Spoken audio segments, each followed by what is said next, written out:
آپ یہ جانتے ہو کہ JF تھنڈر کس نے بنایا تھا؟ آواز نہیں آئی؟ یس، کہ رافیل ایسا جہاز ہے، فرینچ جہاز ہے، جس کے بارے میں کہا جاتا تھا کہ اس کو کوئی گرا نہیں سکتا، اور آج آپ کے JF تھنڈر نے، یہ بھی میں پوچھنا چاہتی ہوں، آپ یہ جانتے ہو کہ JF تھنڈر کس نے بنایا تھا؟ آواز نہیں آئی؟ یس، تو دیکھو آج اللہ تعالیٰ نے، انہوں نے جو اپنے وطن کے لیے ایک بیج بویا تھا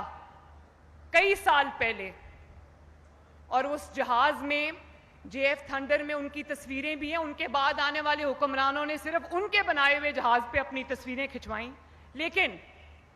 پالیٹکس سے قطع نظر آج انہی فضائیہ کے انہی جہازوں نے، انہی پائلٹس نے، انہی جوانوں نے، فضائیہ کے شاہینوں نے ہمارا سر فخر سے بلند کر دیا۔ اور میرے بچوں، جو بات میں آپ کو کہتی تھی کہ نفرت کا شکار نہیں ہونا، اندھی نفرت کا شکار نہیں ہونا، اور آپ دیکھو کہ وہ شہداء کی جو یادگاریں جن کو آگ لگائی گئی، جن کو جلایا گیا، اور قوم کو ترغیب دی گئی کہ ان شہداء کی یادگاروں کو جلاؤ، ان کو آگ لگاؤ، ان کے اوپر کھڑے ہو کے جوتوں سمیت چھلانگیں لگاؤ، تو آج انہی شہداء کی قربانیوں کی وجہ سے، اور جو لوگ بیان و مرصوص میں شہید ہوئے، اگر وہ شہید یہ قربانیاں نہ دیتے تو آج جنگ میں فتح ہمیں کہاں سے ملتی؟ اسی طرح میرے پیارے بچوں، میں ایک ماں کی طرح آپ سے بات کر رہی ہوں، اور یہ بات کرنی بہت ضروری ہے، کیونکہ پاکستان کا مستقبل آپ کے مضبوط ہاتھوں میں ہے، میرا مستقبل، میرے وطن کا مستقبل آپ کے ہاتھوں میں، اس جھنڈے کو آپ نے لے کے چلنا ہے، اور جس وردی کو ڈنڈے پہ ٹانگ کے آج یہ باتیں مجھے کرنی پڑ رہی ہیں، کیونکہ یہ دونوں اینگلز میں نے آپ کو دکھانے ہیں، کیونکہ آپ مستقبل ہو میرا،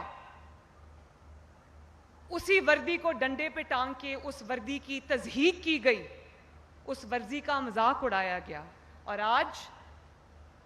جب آپ کامیابی کا جشن منا رہے ہیں،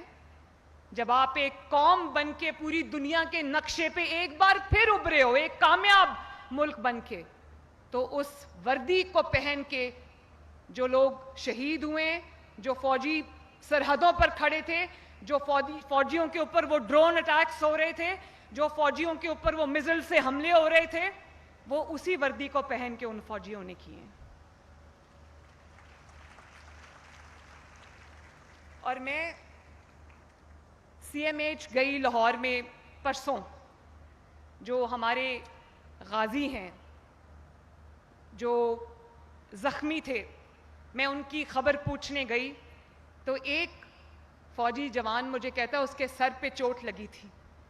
تو مجھے کہتا ہے کہ میں نے کہا ہمیں آپ پہ فخر ہے کہ آپ نے خود کی اپنی جان کو مشکل میں ڈال کے، اپنی جان کو خطرے میں ڈال کے آپ نے اپنے وطن کو فتح دلوائی ہے، اپنے وطن کی حفاظت کی ہے، اپنی مٹی کی حفاظت کی ہے۔ تو میں نے اس کو کہا، میں نے کہا مجھے فخر ہے آپ پہ، تو مجھے کہنے لگا میڈم اگر یہ 100 جانیں بھی میرے پاس ہوتی تو اس وطن کے اوپر قربان کر دیتا۔